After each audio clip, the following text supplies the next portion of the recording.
Primeiro vamos falar um pouquinho sobre antes do nascimento, como é que era essa questão da geração autônoma, né, vamos dizer assim, de energia fotovoltaica antes do nascimento.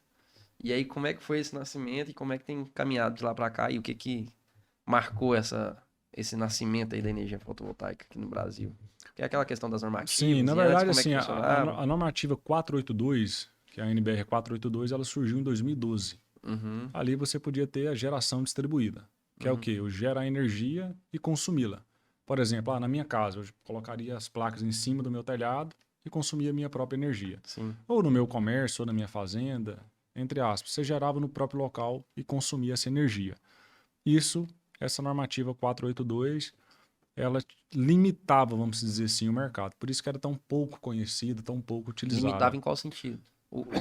Da pessoa, muitas vezes, talvez ela não tinha um telhado para instalar, Uhum, um local, né, que não tivesse talvez um sombreamento, talvez aquele ou aquela pessoa está naquele local alugado e queria montar essa usina em um terceiro ou num não local que seria podia. dela, você não podia fazer nada Você só disso. podia instalar na Na sua sua própria própria casa. residência. Agora vamos Ah, imaginar, talvez sua residência do lado de um prédio onde incide sombra em cima do seu aí você telhado. não podia Então ter. perdia a viabilidade. Ah, E o entendi. custo ainda de um sistema Era muito solar era caro muito, também. muito alto. Sim. Eu tive o meu primeiro contato de energia solar em 2015, quando eu Uhum. comecei a fazer orçamentos de energia solar.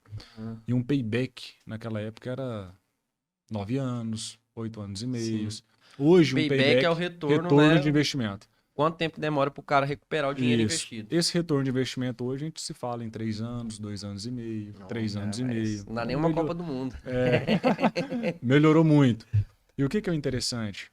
O sistema, por ter, um exemplo, isso em 2015, veio a A resolução. segunda normativa foi Isso. quando? A 2012 foi a A primeira. primeira, aí veio a 687, em 2015. Também era uma Aí NBR também. isso, na verdade a 687 ela é um complemento da 482. A 482 é a NBR que rege mesmo. Uhum. A 682 ela veio para Para abrir um leque de complementar. oportunidade. Uhum. Aí você já poderia fazer um exemplo, um autoconsumo remoto, que aí eu gerar energia num local, gerar um crédito na rede e abater em outra unidade consumidora que esteja no A mesmo. a outra era autoconsumo A outra é local. geração distribuída. Geração Você distribuída. gera energia e já consome no próprio local. Local. Agora você tem a partir de Autoconsumo 2015, remoto. autoconsumo remoto que você Por, pode produzir num local e o excedente você pode utilizar em outro local. Isso. Vamos falar um exemplo de um caso prático. O Uhum. meu mesmo. Sim. Meu pai tem uma chácara no interior do estado de Goiás, a 135 quilômetros daqui. Uhum. Eu gero energia lá, abate a energia da casa dele, abate do comércio dele lá na Lá rua, em lá na cidade, Sanclerlândia, Sanquerlândia, e abate a energia do meu apartamento em Goiânia. aqui em Goiânia. Então, o que acontece nisso aí?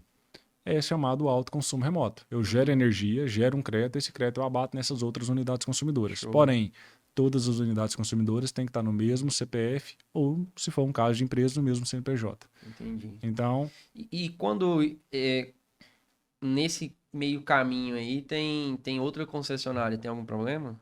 Por exemplo, você tem que vamos gerar supor que energia dentro você da sua mesma área. tem que ser dentro da Mesma mesma área e área mesma é o quê? concessão. A área é o quê? É o Mesmo estado? estado e mesma concessionária.